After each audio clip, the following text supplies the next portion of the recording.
My boss, Edward Kane, looked me straight in the eye during the promotion meeting and said, "Daniel, you're simply not qualified for leadership." The room went silent, and then I heard the muffled chuckles of my colleagues.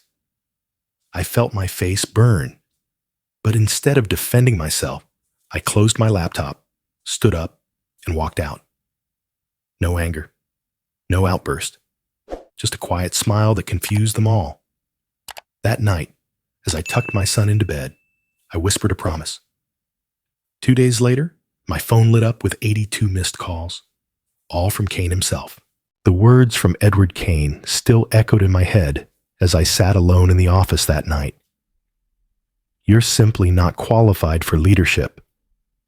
I had swallowed the insult, but the sting lingered. Everyone else had gone home hours ago, their desks empty, their monitors dark. Mine was still glowing, lines of code sprawling across the screen. It was nearly 2 in the morning. My eyes burned, but my hands moved automatically, adjusting configurations, patching bugs no one else cared enough to touch. I leaned back, cracked my neck, and glanced at the clock. My son's birthday had been 6 hours ago. I had promised him I would be there to cut the cake. Instead, I sat here chasing deadlines and pleasing a man who believed I wasn't worthy. The guilt pressed down heavier than exhaustion. By the time I walked through the door, the house was silent. The balloons from the small family celebration were still tied to chairs, half deflated. My wife was waiting, arms crossed. "You missed it," she said flatly. "Do you even know he cried himself to sleep waiting for you?" The words pierced deeper than Kane's insult. I nodded, unable to defend myself. I wanted to tell her that everything I did was for them, that I was building a future, but the excuse tasted bitter on my tongue. I just mumbled, "I'm sorry," kissed her forehead, and peeked into my son's room. He lay curled under the blanket, one small hand still resting on the uncut cake-shaped toy he had wanted to share with me. My chest ached as I whispered a promise he couldn't hear. "Next year, I'll be there." For nearly 20 years, I had built my reputation in this company. From junior technician to lead engineer, I had devoted myself to designing a data storage system that now held the company's entire lifeblood: contracts, client records, financial structures.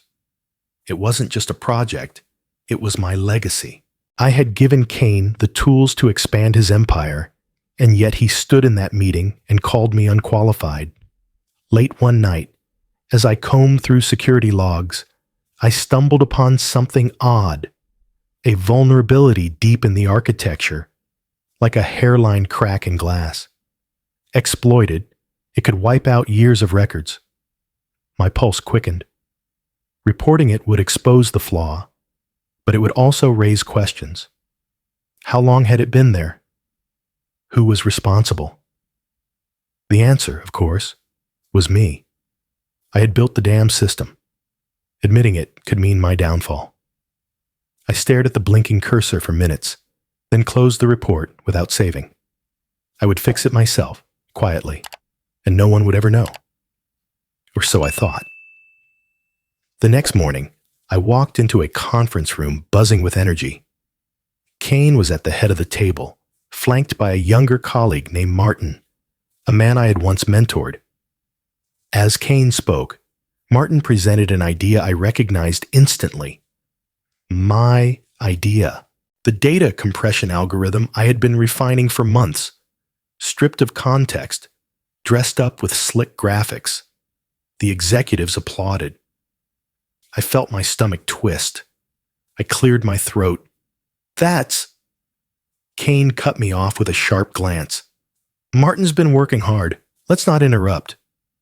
I sank back into my chair, heat rushing to my face. After the meeting, Martin avoided my eyes. He had been in my office just last week, asking questions, taking notes like a loyal apprentice. Now I saw the truth. That evening, I called my mother. She had always been my anchor, the one person who reminded me why I work so hard. Her voice crackled through the line. "Danny, you've been there how many years now? Why haven't they promoted you? All your friends are directors, some even VPs. What are they waiting for?" I swallowed hard, forcing cheer into my tone. "It'll happen soon, Mom." But even she could hear the hollowness. The days grew colder, and so did Kane's demeanor. He stopped inviting me to project briefings.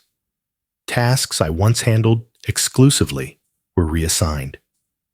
Whispers spread through the halls, and people who used to chat with me by the coffee machine now avoided eye contact. The isolation was suffocating. Then came the twist I hadn't seen. A report landed on my desk with Kane's signature, and at the bottom, a space for mine. It was riddled with false numbers, fabricated results. I stared at it, bile rising in my throat. If I signed, I became complicit. If I refused, I painted a target on my back. That night, Martin knocked on my office door. "Look," he said softly, "just sign it. That's how things work here. Don't fight it. You'll only make it worse." Worse? How could betrayal from a man I once trusted get any worse? Days later, as I lingered near the stairwell, I overheard a phone call. Kane's voice was low, but unmistakable. "Yes, we'll move forward with replacing Brooks. He's past his use. Keep it quiet until the board signs off." My chest tightened. Replace me? After everything I'd sacrificed? I pressed myself against the wall, my breath shallow, praying he wouldn't see me. My pulse pounded in my ears as I realized the truth. My career was not just being sidelined, it was being erased. I slipped away silently, but the words echoed louder than any insult he had ever thrown. The phone call I had overheard gnawed at me for days. Kane hadn't just dismissed me, he had already planned my replacement. Every glance in the hallway, every hushed conversation behind glass doors suddenly made sense. I wasn't paranoid. I was being erased. The realization hit like a knife in the gut. The years of loyalty, the endless nights bent over code, the birthdays missed, all of it had been used, and now I was expendable. At home, I tried to act normal, but the weight showed. One evening, as I pushed vegetables around my plate, my wife set down her fork and studied me. "Daniel," she said softly, "what's going on? You're tense all the time. You don't talk anymore."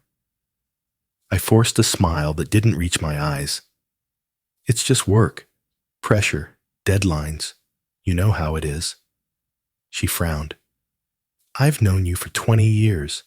Don't lie to me." But what could I say? That the man who had once championed me was now orchestrating my downfall? That my own protege had become an accomplice? Instead, I mumbled an excuse about a project launch and excused myself to tuck our son into bed. As I pulled the blanket over him, his small voice cut through my haze. "Dad, you'll be here tomorrow night, right?" I froze, throat tight. "Yes," I whispered. "I promise." The promise tasted dangerous. I couldn't even guarantee my place in the office, let alone at the dinner table. The next morning, Kane summoned me to his office. He gestured for me to sit, his face unreadable. "Daniel," he began, "you've been with us a long time. You're valued, but we need to be aligned." He slid a folder across the desk. Inside, I recognized the report from last week, the one padded with fabricated numbers. Kane tapped it with one manicured finger. "Sign this. Show the board you're a team player. Do that, and we can talk about your future here." My chest tightened.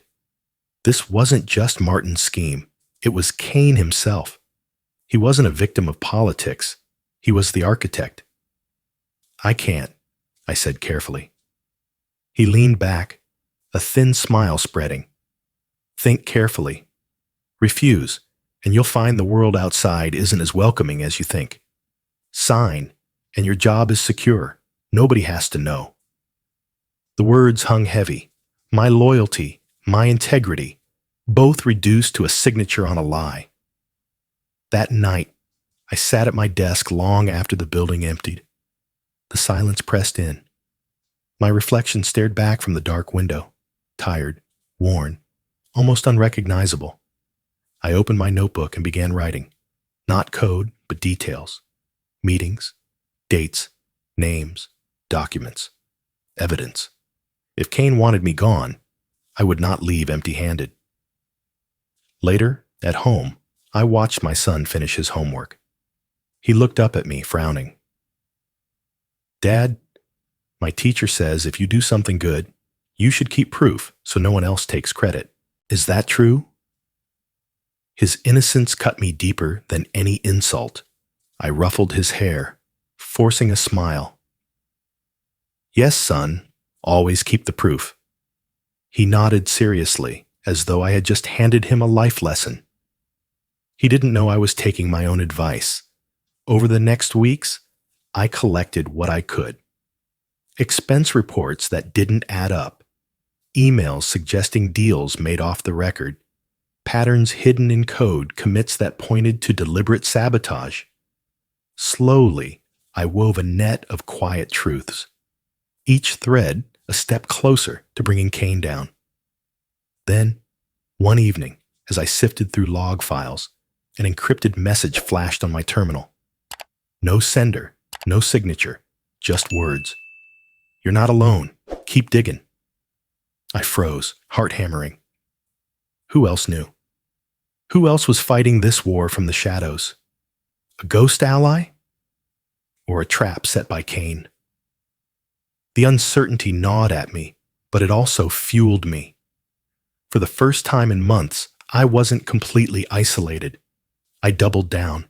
In secret, I slipped a backdoor into the storage system. Buried so deep, only I knew the threads. With a few keystrokes, I could lock or expose everything the company held dear. It was dangerous, reckless even, but it gave me leverage. If they wanted me gone, I would not go quietly. But the dilemma loomed like a storm cloud. To use the backdoor meant risking collateral damage.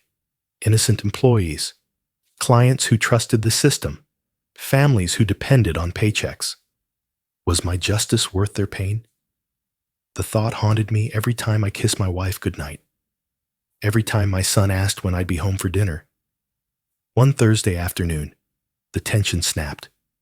A terse email landed in my inbox. Mandatory board meeting. 7 gone smam. Attendance required. No agenda. No explanation. Just a command. As I read it, a chill spread through me. Had they discovered my preparations? Did they already know what I had done? My hands trembled slightly as I closed the laptop. For weeks, I had played a dangerous game, walking a thin line between survival and exposure. Tomorrow, the boardroom would decide whether I was predator or prey. And for the first time, I wasn't sure which role I wanted to play. The boardroom smelled faintly of coffee and tension. Executives lined the polished table, their faces half hidden behind laptops. My name appeared on the agenda in bold letters, and for a fleeting second, I allowed myself to believe this could be the moment.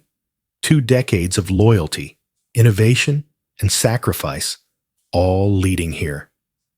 Kane stood at the head of the table, immaculate as always, his tie perfectly knotted, his expression carved from stone.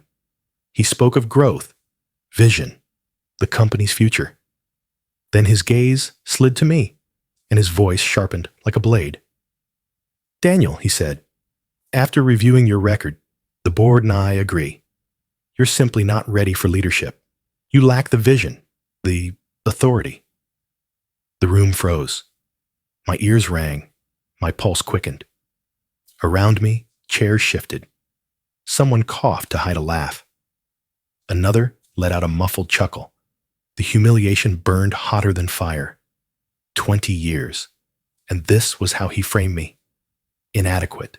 Every instinct screamed at me to fight, to defend my work, to shout the truth about Kane's corruption.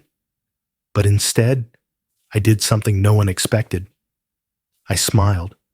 A small, calm, almost serene smile that stretched across my face as if his words had no weight at all. The silence deepened. Confusion rippled through the room. My smile unsettled them more than an outburst ever could. Kane faltered for a fraction of a second, then continued his speech as though my existence was a footnote. Leadership requires more than technical expertise, he concluded. It requires presence, respect. Traits Daniel, unfortunately, does not demonstrate. Just as he prepared to move on, a voice cut through the tension. That's not true. Every head turned. It was Sarah, a project manager from marketing, a woman with little to gain and much to lose. She stood, her voice trembling, but resolute. If this company has any vision, it's because of Daniel. He's built systems that keep us alive. Without him, none of this would stand. The room rippled with unease. Kane's eyes narrowed. Sit down, Sarah. This isn't your fight. But her words had already pierced the facade. For the first time in years, someone acknowledged me openly. My chest tightened with conflicting emotions, gratitude, sorrow, and the bitter knowledge that she had just painted a target on her own back. I lowered my gaze, refusing to let Kane see the storm brewing inside me. My smile lingered, but this time it wasn't for him. It was for me. When the meeting adjourned, I slipped out silently, my face calm, my steps steady. In my hand was a folded letter, my resignation. By the end of the day, it sat on Kane's desk, crisp and final. That night, I told my wife. She listened quietly, her brows furrowed. Maybe it's for the best, she said. You'll find somewhere that appreciates you. I nodded, though my heart twisted. Leaving felt like surrender, and I had never surrendered before. Days passed. Rumors spread quickly. Brooks was leaving. Some whispered it was voluntary. Others claimed Kane had pushed me out. Martin avoided me entirely, guilt flickering in his eyes when we crossed paths. Sarah gave me a nod of quiet solidarity, but we both knew she couldn't shield me. Yet the more I thought about it, the more the resignation letter felt like a chain around my neck. Kane hadn't just beaten me, he had erased me. My departure would make it official. One morning, before the ink dried on the board's acceptance, I walked into HR and pulled the letter back. No explanations, no apologies, just a calm statement. I've reconsidered. The HR manager blinked in surprise, but the rules allowed it. My notice was canceled. From that moment, I moved like a ghost. I kept my head down, spoke little, and worked late into the night. But in the shadows, I began to weave my own plan. Every piece of evidence I had collected, every thread of Kane's corruption, was now my weapon. I reactivated the back door I had buried in the system, layering it with traps only I could navigate. It was no longer just a failsafe. It was the trigger for everything to come. Kane noticed. He couldn't prove anything, but he sensed the shift. His eyes lingered on me longer in meetings, his tone sharper when he addressed me. He smelled rebellion, even if he couldn't see it. At home, my wife's suspicion grew. One evening, as I sat at my laptop, she asked, "Daniel, what are you doing? You've been different since you took back that letter. Are you planning something? I closed the screen gently. I'm just making sure the truth comes out. Her eyes searched mine. You're not the man I married if you throw everything away for revenge. Her words struck deep. Was I doing this for revenge or for justice? The line blurred more each day. Late at night, I stared at my reflection in the monitor's glow. My face was calm, my eyes steady, but beneath the surface burned a quiet fire. I wasn't walking away anymore. I wasn't the victim they thought I was. The next time Kane addressed me in a meeting, he paused. My smile, subtle, unshaken, met his gaze. He shifted uncomfortably, and for the first time, doubt flickered in his eyes. He didn't know what I was planning. He only knew one thing. For the first time, I wasn't afraid, and that terrified him more than anything. The first cracks appeared quietly, like hairline fractures in a pane of glass. A corrupted file here, a missing transaction there. At first, the executives dismissed them as glitches, but I knew better. I had planted the seeds. The backdoor I had embedded months earlier was alive now, whispering through the system in subtle malfunctions only I could trace. The company prided itself on flawless data storage, yet clients began calling, frustrated that records had vanished or reports no longer balanced. Kane barked orders, summoning late-night meetings, demanding answers. I watched silently as the empire he had built on deceit began to wobble. Then came the press. A small industry blog published an article about inconsistencies in our reported growth numbers. Within days, larger outlets picked it up. Headlines screamed about possible fraud, data tampering, and shaky leadership. Kane's carefully cultivated reputation started to unravel in public view. And then something I hadn't expected. An anonymous leak, documents far beyond my reach, surfaced online. It wasn't me. Someone else was feeding the fire. Emails between executives, expense reports showing lavish personal spending, proof of contracts manipulated to favor Kane's allies.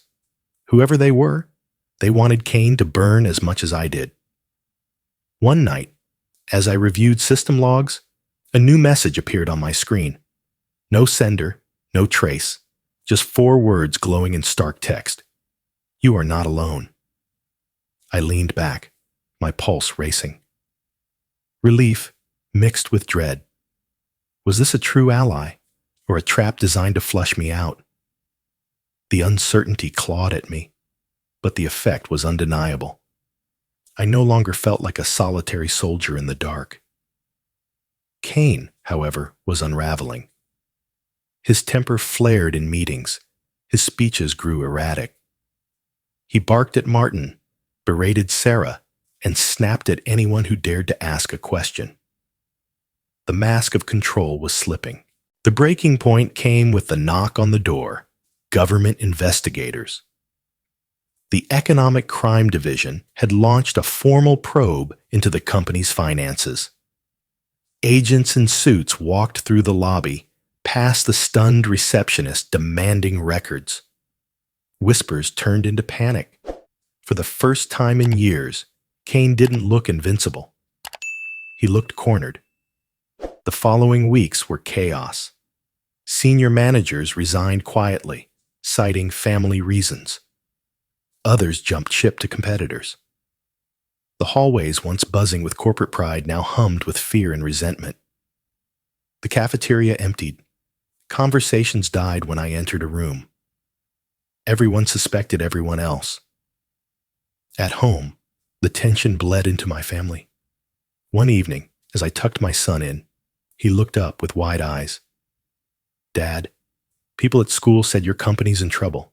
Did you do it? The question cut me deeper than any headline. His innocence was a mirror to my own blurred morality. I stroked his hair gently. Sometimes, When things are broken, someone has to show the cracks before they can be fixed. He frowned. But what if people get hurt? I had no answer. His words echoed long after he fell asleep. Meanwhile, Kane grew desperate. Rumors swirled that he was under pressure from investors higher up, people with more money and influence than anyone had guessed. I began to see the truth. Kane wasn't the ultimate villain. He was just another pawn, serving a darker force behind the curtain. The thought chilled me. If Kane was only a piece, then the board was far larger than I imagined. The dilemma gnawed at me. I had the power to push harder, to collapse the system entirely. But the collateral damage would be catastrophic. Hundreds of employees, secretaries, analysts, developers would lose their livelihoods. Families would suffer. Was my revenge worth their pain? Or should I stop before the entire structure fell? Every night I paced the living room, wrestling with the choice. My wife saw it too. "Daniel," she said one evening, "this fight, it's consuming you. At some point, you have to decide if justice means burning it all down or finding another way." Her voice was calm, but her eyes carried fear. Fear of what I was becoming. I was still undecided when the knock came at my own door. I opened it to find Edward Kane standing on my porch, his suit disheveled, his eyes bloodshot, his jaw tight with desperation. He looked less like a powerful executive and more like a man drowning, clawing for air. For a moment, neither of us spoke. The night was silent, save for the distant hum of traffic. Then Kane's voice cracked the stillness. "We need to talk." Kane stood at my doorstep, his shoulders slumped in a way I had never seen before. For years, he had towered over me, radiating control and authority. Now he looked broken, desperate, like a man stripped of the armor he had worn too long. "What do you want?" I asked, my voice low. Inside, my wife appeared in the hallway, holding our son by the hand. When she saw Kane, her eyes widened. Without a word, she ushered our boy into the bedroom and closed the door. The quiet click of the lock echoed like a warning. Kane stepped inside, uninvited, his hands trembling. "Daniel, I need your help." I almost laughed. "My help? After everything you've done to me?" His face twisted with something that looked like shame. "I didn't have a choice. You think I wanted to bury you? You think I wanted to humiliate you in front of the board? I was ordered to." I narrowed my eyes. Ordered? By who? He pulled a thick folder from his briefcase and placed it on my kitchen table. Papers spilled out. Memos, contracts, hidden correspondence. There's a network, a group that runs deeper than you realize. They control executives across half the industry. I'm just one pawn on their board. My pulse quickened as I scanned the documents. Names I recognized leapt off the page. CEOs, directors, even regulators. People I had once admired. People I thought untouchable. Kane leaned forward, his voice urgent. "They used me. They're using all of us. And now they're hunting anyone who doesn't play along. That's why the leaks started. Why the press got wind. There's someone else in the shadows, and they want to topple the network, but they'll destroy everyone in the process." The words rattled inside me. For months I had seen Kane as my enemy, the architect of my downfall. Now he painted himself as a prisoner, trapped in the same cage. "Why are you telling me this?" I asked. "Because you're smart enough to fight them," he said, "and stupid enough to think you can do it alone." The insult rolled off me. His voice carried a strange mixture of admiration and despair. My mind churned. Could I trust the man who had betrayed me? Could I ally with someone who had once looked me in the eye and called me unworthy? Or should I cling to my principles, refuse his plea, and risk being swallowed by a force larger than either of us? Before I could decide, my eyes fell on one page buried in the folder. A list. Dozens of names, and mine among them, circled in red ink. I looked up at Kane. They've already marked me.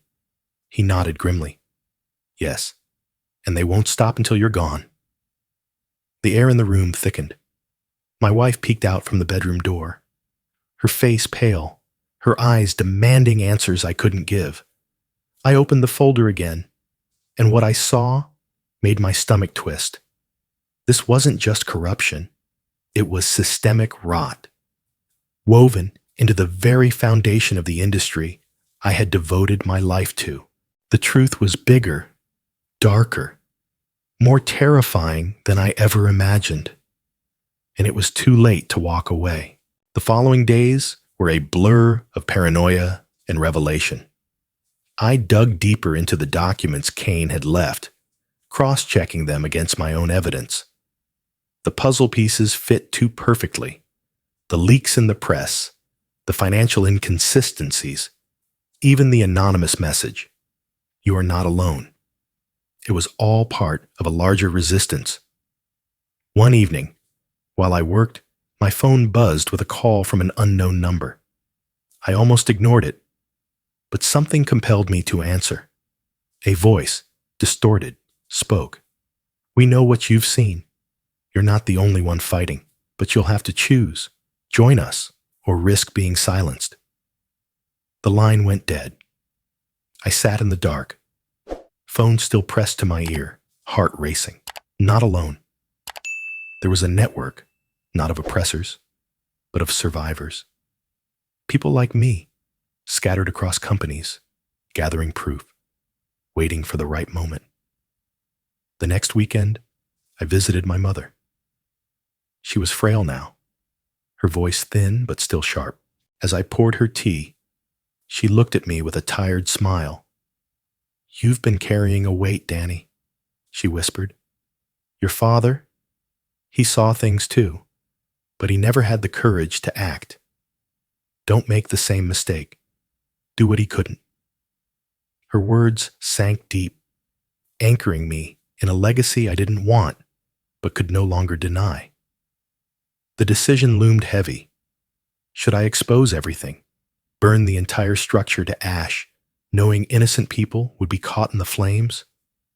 Or should I play a slower game, dismantling piece by piece, sparing who I could, even if it meant some monsters walked free? Either path carried blood. Late that night, I sat at my desk, the folder spread before me, my own notes stacked beside it. The weight of 2 decades pressed on my shoulders. My reflection in the monitor stared back, haunted, resolute. The choice was no longer about Kane, or even myself. It was about an entire industry corrupted by greed, arrogance, and fear. Whatever I chose, it would reshape the future. Not just mine, but everyone's. I closed my eyes, took a breath, and reached for the page that would decide it all. The decision was made in silence. No grand declaration, no dramatic announcement. Just me, a stack of documents, and a choice that would ripple outward for years. I didn't burn it all to the ground. Not yet. Instead, I released just enough to cripple the network's grip, to force investigations, to shine a light where shadows had ruled. The rest, I tucked away, waiting for the right moment. Weeks later, I handed in my badge and walked out of the glass tower for the last time. My phone buzzed with offers almost immediately, competitors smelling blood, recruiters eager to snatch up a seasoned engineer, but one stood out. It wasn't a conglomerate or a giant corporation. It was a small firm, barely a name in the industry. Curious, I agreed to a meeting. The office was modest, tucked in an old building downtown. The moment I walked in, I recognized faces. People who had disappeared from the corporate machine months, even years earlier. Sarah was there, the same woman who had defended me in the boardroom. Another was James, a systems architect who had mysteriously resigned 2 years back. They smiled when they saw me, and suddenly I understood. This company, Sarah said, was built by survivors, people who refused to keep playing their game. A twist I hadn't seen coming. My new workplace wasn't just a job. It was a refuge, a rebellion in plain sight. For the first time in decades, I felt a strange weight lift. No politics, no knives hidden behind polite smiles. Just work, honest and transparent. The next morning, I walked my son to school. The air was crisp, sunlight spilling over the sidewalks. He held my hand tightly, chattering about a science project. For once, I wasn't thinking about deadlines or Kane's threats. I was just a father, walking beside his child. At the school gates, he turned and grinned. "You're here on time, Dad." It was such a simple sentence, but it felt like freedom. Yet peace never lasts long. That afternoon, as I reviewed code in my new office, my phone buzzed. A message, no name, no number. "Don't think the fight is over." I stared at the screen, the words cutting through my fragile sense of calm. Outside, life went on as normal. But the shadow of the network lingered. The war wasn't over. It had only shifted. Weeks bled into months. The old company collapsed under the weight of investigations. The board disbanded. The brand name sold off for scraps. Kane himself was forced out, stripped of authority, his empire shattered. But even in ruin, the story twisted again. Martin, the protege who had betrayed me, resurfaced. Not in another corporate job, but in a charity organization, working as a volunteer. Photographs showed him in worn clothes, handing food to the homeless. Some called it redemption, others cowardice. I wasn't sure what to believe. My own life settled into something I had once thought impossible: stability. My wife smiled more, my son laughed freely. On his birthday, I was there from the first slice of cake to the last candle. He hugged me tightly and whispered, "This was the best day." I realized then how much I had missed. Justice doesn't always arrive in thunderclaps. Sometimes it comes quietly, late, wrapped in scars and lessons. Kane lost his power. The company was reformed under new leadership, cleaner hands. People whispered that maybe, just maybe, change was possible. But the truth lingered in the back of my mind. Evil doesn't vanish, it adapts. For every Kane dethroned, another waits in the wings. I had slowed the machine, maybe even cracked it, but I hadn't destroyed it. One night, long after the candles on the birthday cake had burned out, I sat beside my son's bed. He had fallen asleep mid-sentence, a toy car still clutched in his hand. His face was peaceful, untouched by the battles I had fought. I leaned close, whispering into the stillness. I kept my promise. The words were simple, but they carried the weight of everything I had endured. Betrayal, revenge, justice, a journey from humiliation to quiet triumph. And in that moment, as the house settled into silence, I finally believed it.